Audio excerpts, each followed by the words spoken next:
हाय दोस्तों, स्वागत है आपका एक नए वीडियो में। आज की वीडियो बहुत ही इंटरेस्टिंग होने वाली है क्योंकि आज हम इस वीडियो में जानने वाले हैं इन्वेस्टमेंट रूल्स एंड स्ट्रेटजीज़ के बारे में। जब भी हम मार्केट में घुसते हैं, जैसे इन्वेस्टिंग करते हैं, अपने पैसे इन शॉर्ट मार्केट में लगाते हैं, तो हमें कुछ रूल्स और स्ट्रेटजीज़ को फॉलो करना होता है। अब रूल्स और स्ट्रेटजीज़ फॉलो क्यों करना रहता है? क्योंकि देखो, जब भी हम मार्केट में घुसते हैं, हम बस बिना कुछ सोचे समझे बस पैसे लगा देते हैं क्योंकि हमें ओवरऑल लास्ट में प्रॉफिट ही चाहिए होता है। लेकिन लोग यही गलती करते हैं, प्रॉफिट के चक्कर में वो लोग गलती कर देते हैं। वो लोग रूल्स को समझते नहीं हैं। आज हम इसमें कुछ रूल्स को जानेंगे कि कैसे हम उस रूल्स को फॉलो करके हम पैसे इन्वेस्ट कर सकते हैं और अपने इन्वेस्टमेंट को अच्छे तरीके से ग्रो कर सकते हो। ठीक है, तो सबसे पहला है एक सही शुरुआत। सबसे पहले स्ट्रैटेजी से बनता है पैसा, गेस वर्क से नहीं। इसका कहने का मतलब ये है कि अगर आप मार्केट के अंदर आते हो और आप एक परफेक्ट स्ट्रैटेजी नहीं बनाते हो कि मुझे अपने पैसे को कहाँ कहाँ और कैसे कैसे इन्वेस्ट करना है, तो आप इवेंचुअली अपने पैसे को लॉस कर दोगे। क्योंकि स्टॉक मार्केट में स्पेशली बिगिनर्स के लिए आप लर्न करते हो, क्योंकि आप स्टार्टिंग में कुछ सीखते हो और सीखते सीखते जब आप प्लानिंग करते हो तब जा कर के आपको लॉन्ग टर्म में सक्सेस मिलती है। क्योंकि 90% लोग पैसे इसीलिए गंवा देते हैं क्योंकि उन्हें कुछ रूल्स पता ही नहीं होते कि मार्केट में कब और कैसे इन्वेस्ट करना है। उन्हें ये तो पता होता है कि हाँ, मार्केट में पैसा लगाना है, लेकिन किस टाइम पे लगाना है और कैसे लगाना है ये नहीं पता होता है। और आज हम उन्हीं के बारे में बात करने वाले हैं। तो रूल नंबर 1 ये है कि पहले सीखो फिर इन्वेस्ट करो। अब ये क्या है, सीख लो और फिर इन्वेस्ट करो? मतलब ऐसा थोड़ी ना है कि हम पहले 2-4 साल सीख लेंगे उसके बाद इन्वेस्ट करेंगे। नहीं, देखो, कहने का मतलब ये नहीं है कि पहले सीख लो इन्वेस्ट करो। इसके कहने का मतलब ये है कि जब भी आप पैसे इन्वेस्ट करते हो, हार्ड क्योंकि वो आपका हार्ड अर्न मनी होता है, तो आप बेझिझक कहीं भी इन्वेस्ट नहीं कर सकते हो। सीखने का मतलब आप पहले मार्केट के बेसिक्स को समझो कि आखिर स्टॉक्स, एसआईपी और म्यूचुअल फंड, ये सब जो बेसिक टर्म्स है, आखिर इनका मतलब क्या होता है। इसका मतलब जब भी आप किसी स्टॉक्स में इन्वेस्ट कर रहे होते हो तो आपको पता होना चाहिए कि आप अपने पैसे कहाँ डाल रहे हो। स्टॉक्स में डाल रहे हो तो वो पैसे कहाँ जा रहे हैं। अगर आप एसआईपी में डाल रहे हो तो आपका जो पैसा है वो कहाँ जा रहा है। और अगर आप म्यूचुअल फंड में डाल रहे हो तो आपका जो पैसा है वो कहाँ जा कहाँ रहा है, किस कंपनी में जा रहा है। ये सब आपको समझना ज़रूरी है। तो ये सब आपको सीखना पड़ेगा।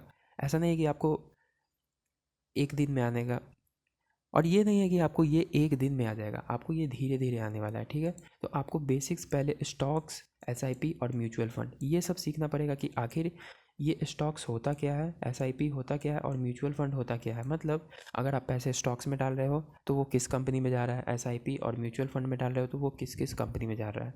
और दूसरा पॉइंट ये है कि आपको फेक टिप्स और नॉइज से बचना पड़ेगा। क्योंकि जब भी आप इनिशियली आप जब भी पैसे इन्वेस्ट करते हो तो आप टिप पे ज़्यादा भरोसा करते हो। जैसे आपको टेलीग्राम पे कुछ टिप्स वगैरह मिल जाते हैं कि हाँ, इसमें इन्वेस्ट कर दो, ये सही रहेगा, ये सही रहेगा, ये सही रहेगा। तो आप बिना कुछ सोचे समझे, बिना फंडामेंटल एनालिसिस, बिना टेक्निकल एनालिसिस के आप उसमें इन्वेस्ट कर देते हो। तो ये आपको नहीं करना है। सबसे पहले आपको अपना बेसिक्स क्लियर करना है, उसके बाद आपको अपना रिसर्च खुद करना है।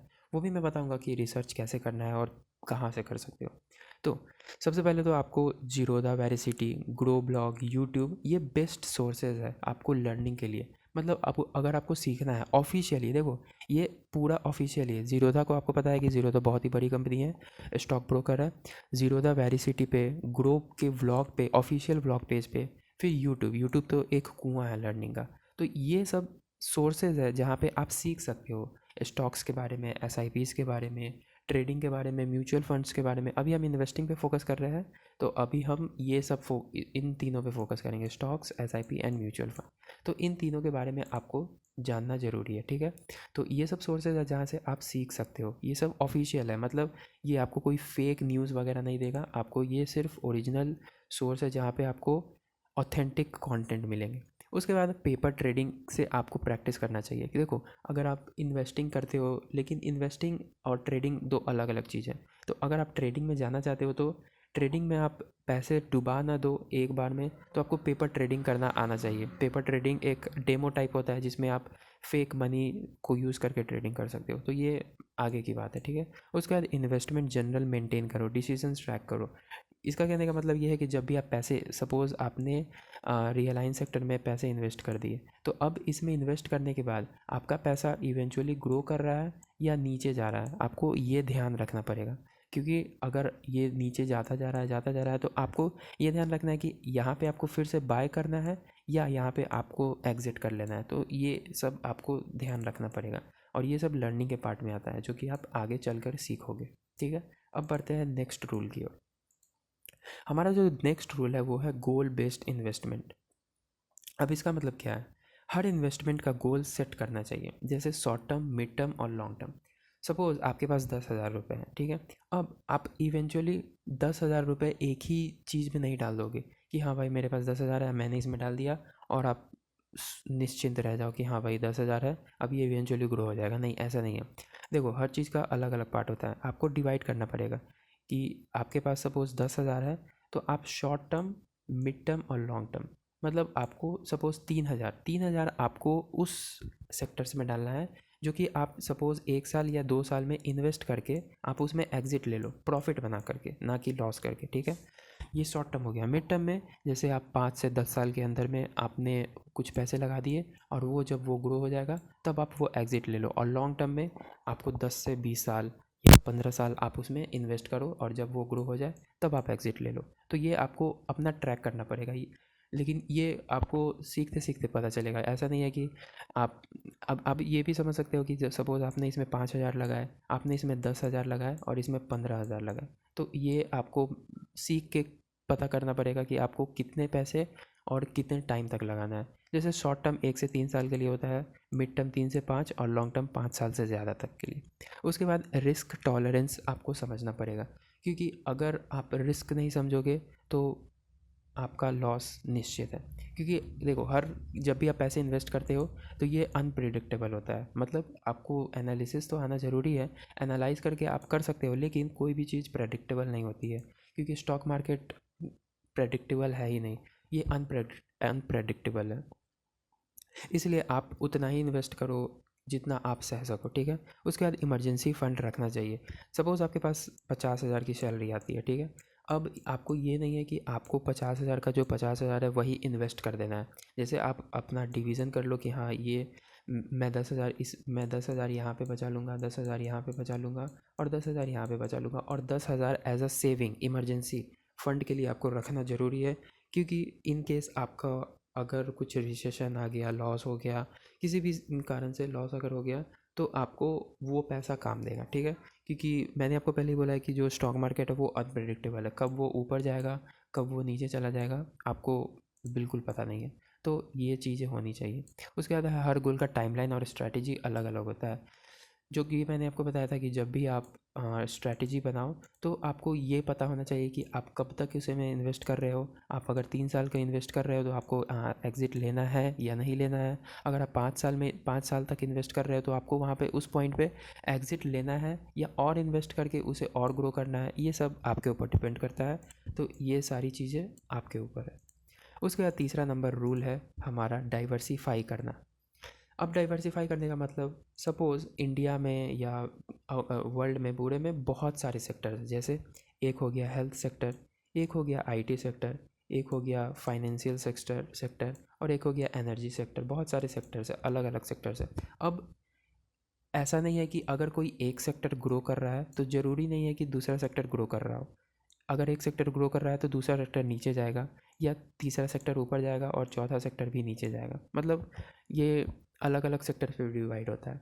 फॉर एग्ज़ाम्पल, अभी रिसेंटली आईटी सेक्टर है, वो आईटी सेक्टर आपने देखा होगा कि 2020 से उसने पीक पे वो बहुत पीक पे गया। मतलब वो इवेंचुअली ग्रो ही हुआ है 2020 में आईटी सेक्टर, और हेल्थ सेक्टर भी वो इवेंचुअली ग्रो हुआ है। ठीक है, और ये सब जो सेक्टर्स है, हेल्थ सेक्टर्स, एनर्जी सेक्टर, ये सब जो सेक्टर्स है वो कभी नीचे जाते हैं कभी ऊपर जाते हैं। कोई एक ऊपर जाता है तो कोई एक नीचे जाता है। तो ये आपको ध्यान में रखना पड़ेगा कि अगर आप पैसा जो लगाते हो तो ज़रूरी नहीं है कि आप सिर्फ आईटी सेक्टर में ही पैसे लगाओ। अगर आपके पास 10,000 रुपये है तो आपका ये फ़र्ज़ बनता है कि आप 3,000 हेल्थ सेक्टर में लगाओ, 3,000 आईटी सेक्टर में लगाओ, 3,000 एनर्जी सेक्टर में लगाओ, 3,000 फाइनेंशियल सेक्टर में लगाओ, ताकि आपका जो पोर्टफोलियो है वो ओवरऑल मेंटेन रहे, पॉजिटिव रहे। फॉर एग्जांपल, अगर किसी रीज़न से हेल्थ सेक्टर डाउन जाता है तो आईटी सेक्टर अगर ऊपर रहा तो आपका जो मनी है, जो कि आपका पोर्टफोलियो है, वो आपका मेंटेन रहेगा।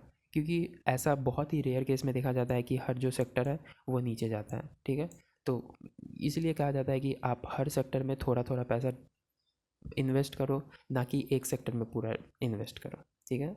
जैसे मैंने आपको 10,000 का एग्जांपल दिया था। अब बात कर लेते हैं, ये तो हो गया सेक्टर वाइज एसेट मिक्स। अब देखो, आपको समझना पड़ेगा, अगर आप एक बिगिनर हो तो आपको इक्विटी, डेब्ट और गोल्ड के बारे में समझना पड़ेगा। देखो, अगर इक्विटी कहने का मतलब हिस्सेदारी, जो शेयर्स होते हैं, जैसे फॉर एग्जांपल आपने जोमेटो के 100 शेयर्स ले लिए तो आपको, आपके पास उसकी इक्विटी है। डेब्ट यानी, डेब्ट कहने का मतलब कर्ज, मतलब कोई, जैसे आप एसआईपी करते हो तो जो फंड मैनेजर होता है वो, उसके पास, आपके पास एक्सेस होता है कि वो आपके पैसे इक्विटी में इन्वेस्ट करे, डेब्ट में इन्वेस्ट करे, या गोल्ड, सिल्वर, ईटीएफ, इन सब में इन्वेस्ट करे। तो इन सबको आपको ध्यान रखना पड़ेगा कि आप इक्विटी में भी इन्वेस्ट कर सकते हो, डेब्ट में भी और गोल्ड में भी, जो कि ये गोल्ड ऑर्नामेंट्स वगैरह में आता है, ठीक है। तो ये सब हो गया। अब एक बफेट का कोट है, don't test depth of a river with both feet. अब मैं चाहता हूँ कि आप इसका जो मीनिंग है वो नीचे कमेंट करके बताएं कि आप क्या समझते हो इससे। मतलब देखो, हर कोई अलग अलग चीज़ समझ सकता है। अगर, अब मैं जानना चाहता हूँ कि आप इस कोड से क्या समझ रहे हो, आप नीचे कमेंट करके बताओ, और अगली वीडियो में मैं आपको इसका मतलब बताऊँगा कि आखिर इसका कहने का मतलब क्या था, ठीक है। बढ़ते हैं नेक्स्ट रूल की ओर। नेक्स्ट रूल है हमारा, इमोशंस से नहीं लॉजिक से इन्वेस्ट करो। अब देखो, जब भी आप मार्केट में आते हो ना, स्पेशली इन्वेस्टिंग को छोड़ के अगर आप ट्रेडिंग में जाते हो, तो अगर आप इमोशनल हो गए तो समझ जाओ आपका खेल ख़त्म।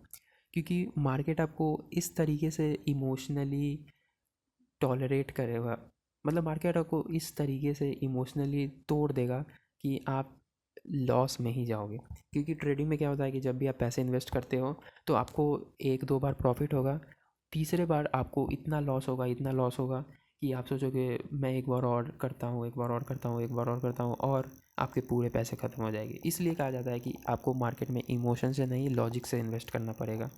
क्योंकि panic selling and greedy buying biggest enemy होता है। पैनिक सेलिंग कहने का मतलब, जब भी कोई, सपोज है कोई कंपनी है, अगर उसमें बहुत सारे लोग उसको सेल कर रहे हैं, बहुत सारे सेल कर रहे हैं, तो आपको, अगर आपने, आपका आपका उसमें शेयर है तो आपको लॉस हो जाएगा।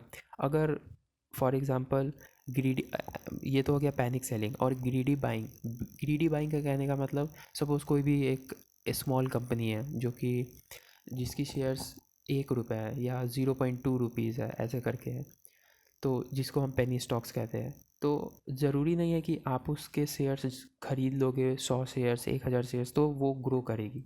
तो इन सब से आपको बचना है, ठीक है। और फोमो इन्वेस्टिंग से हमेशा बचो। फोमो कहने का मतलब फियर ऑफ मिसिंग आउट, कहने का मतलब, सपोज़ आपके पास 5,000 रुपये है। अब आप सोच रहे होगे, आप स्टॉक्स को, एक स्टॉक्स को देख रहे हो कि इसकी जो स्टॉक्स है वो आज 1 रुपये बढ़ रही है, फिर 1 रुपये घट रही है, फिर 2 रुपये बढ़ रही है, फिर 2 रुपये घट रही है। तो आपको ये नहीं करना है कि, तो आपको, तो अब आपको ये नहीं समझना है कि ये आगे चल के एकदम ग्रो हो जाएगी, ग्रो हो जाएगी। आपको पहले फंडामेंटल और टेक्निकल एनालिसिस सीखना पड़ेगा कि ये कंपनी अच्छी है या नहीं। ये नहीं कि अगर आज ग्रो हो रही है और कल ग्रो हो रही है तो इसका मतलब मैं इसमें इन्वेस्ट कर ही दूँ, या आज लॉस हो रही है, कल लॉस हो रही है तो ये आगे चल करके लॉस ही होगी, ऐसा नहीं होता है।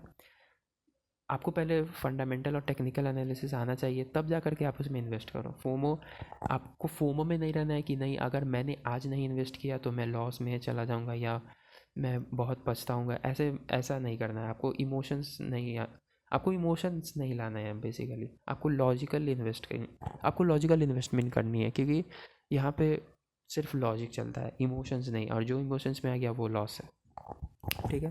मार्केट को, इस साइकोलॉजी को समझो कि साइकोलॉजी ऑफ मनी, और मार्केट की साइकोलॉजी को समझो। एक, मैं आपको एक बुक रिकमेंड करता हूँ जिसका नाम है साइकोलॉजी ऑफ मनी, ठीक है। आपको इसका जो लिंक है उसको डिस्क्रिप्शन में मिल जाएगा, आप जाकर के इसके ऊपर हो, और तब आपको समझ में आएगा कि आखिर मार्केट काम कैसे करता है, लोग आते हैं और लॉस क्यों ही करते हैं। मतलब ऐसा नहीं है कि हर कोई लॉस करते हैं, 90% लोग लॉस करते हैं, 10% प्रॉफिट करते हैं। तो आखिर वो 10% क्या रूल अप्लाई करते हैं कि वो हमेशा प्रॉफिट में ही रहते हैं।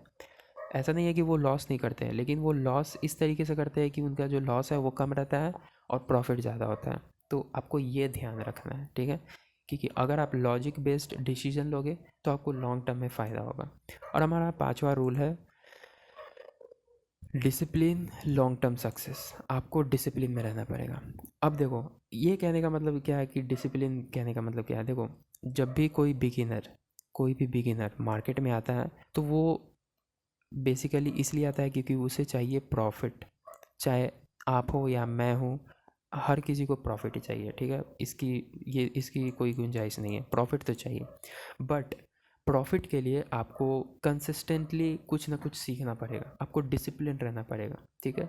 अब डिसिप्लिन कहने का मतलब आप मार्केट में रोज़ आ रहे हो, सीख रहे हो, देख रहे हो, तब जा कर के आप उस पर अप्लाई कर रहे हो। ऐसा नहीं है कि आप एक दिन मार्केट में आए, 2 दिन मार्केट में आए और इतना 1 महीने का गैप हो गया, फिर सोचा कि चलो फिर से मार्केट में आते हैं, फिर से पैसे लगाते हैं। तो आप ये जो रूल है वो गलत है। मतलब आप कहीं न कहीं कुछ गलत कर रहे हो और आपका जो पैसा है वो लॉस में चला जाएगा, ठीक है। तो डिसिप्लिन कहने का मतलब है कि आप समझो कि ये आपका एक जॉब है कि आपको यहाँ पे आना है और कुछ ना कुछ सीखना है। अब कहने का मतलब हर मंथ इन्वेस्ट करो, चाहे मार्केट ऊपर हो या नीचे हो, ठीक है। अब फॉर एग्ज़ाम्पल ये सबसे बेस्ट एग्ज़ाम्पल होता है एसआईपी का। अगर आपके पास महीने का 1,000 रुपये सेविंग करने के लिए का कैपेबिलिटी है तो आप एसआईपी कर सकते हो महीने का, या महीने का मतलब हर महीने आप 1,000 रुपये दे सकते हो। तो आप एसआईपी के थ्रू अगर आप मनी इन्वेस्ट करते हो तो आप हर महीने 1,000 देते हो। अब उसमें आपको ये नहीं देखना है कि मार्केट नीचे है तो मैं इन्वेस्ट करूँगा, मार्केट ऊपर है तो इन्वेस्ट करूँगा, नहीं। वो आप इन्वेस्ट करो चाहे मार्केट नीचे हो चाहे मार्केट ऊपर है, वो हर एसआईपी का आपको इंडेक्स मिल जाएगा। वो एवरेजली हर एसआईपी आपको 12% से ज़्यादा का इंटरेस्ट रेट मिल जाता है। एसआईपी के बारे में अगर आपको वीडियो चाहिए लॉन्ग कि आखिर एसआईपी होता क्या है और ये काम कैसे करता है, तो इसके बारे में मैं वीडियो बना दूंगा, आप नीचे कमेंट करना। लेकिन इसके डिसिप्लिन कहने का मतलब है कि आप हर महीने पैसे इन्वेस्ट करो, चाहे वो मार्केट लॉस में हो या प्रॉफिट में, आपको वो ध्यान नहीं रखना है। किसी भी अच्छे एसआईपी को ढूंढ कर आप उसमें एसआईपी कर सकते हो। और ओवर ट्रेडिंग से बचो। ओवर ट्रेडिंग कहने का मतलब मैंने आपको बताया था कि सपोज़ आपने 5,000 रुपये लगाए और 5,000 नीचे चले गए, लॉस में चले गए, तो आप इससे रिकवर करने के लिए आप फिर 5,000 लगाओगे, फिर वो लॉस में चला जाएगा। आप सोचोगे कि मैं 20,000 लगा देता हूँ, फिर ये दोनों रिकवर हो जाएगा। तो ये तो सबसे बड़ा मतलब मार्केट का सबसे गंदा नियम है कि आपको ये तो बिल्कुल भी नहीं करना है, ठीक है। अगर आप 5,000 में लॉस है तो आप उसे एक्सेप्ट करो और फिर एक नए शुरुआत करो, फ्रेश फ्रेश माइंड के साथ अगले दिन, ठीक है। उसी दिन आपको इन्वेस्ट नहीं करना है, ये आप बात मान लेना। क्योंकि हर लोग ऐसा करते हैं, मैंने भी ऐसा किया है, तो इवेंचुअली मेरा भी लॉस हुआ ही है। तो मैं रिकमेंड करूँगा, हर कोई रिकमेंड करेगा, आप किसी भी यूट्यूब पे चैनल पे चले जाओ तो आपको हर कोई यही रिकमेंड करेगा कि ओवर ट्रेडिंग से बचना, ठीक है। अब जो कि मैंने आपको बताया, पोर्टफोलियो 6 से 12 महीने में रिव्यू करो, मतलब हर 1 साल पे या 6 महीने में आपको रिव्यू करना है कि आपका जो पोर्टफोलियो है वो इवेंचुअली ग्रो कर रहा है या नहीं। अगर ग्रो कर रहा है तो किस रीज़न से कर रहा है, किस कंपनी के रीज़न से कर रहा है, तो उसमें आपको और इन्वेस्टिंग करनी चाहिए। और अगर लॉस हो रहा है तो आपको उसमें एग्ज़िट लेना चाहिए या नहीं, ये सब आपको डिसीजन लेना है। और कंसिस्टेंटली, पेशेंसली अगर आप ये करते हो तो आपको फ्यूचर में आपको ग्रोथ ही होगा। So that's it. ये मैंने आपको 5 रूल्स बताए जो कि आपको फॉलो करना चाहिए। आप किसी भी यूट्यूब चैनल पे चले जाओ तो आपको यही चीज़ बताई जाएगी। ये रूल के तहत मतलब आपको रूल नहीं बताई जाएगी, लेकिन जो बेसिक्स फंडामेंटल्स है वो आपको यही बताई जाएगी। तो अगर आपको ये वीडियो अच्छा लगा हो तो आप चैनल को सब्सक्राइब कर सकते हो। मिलते हैं किसी नए वीडियो में।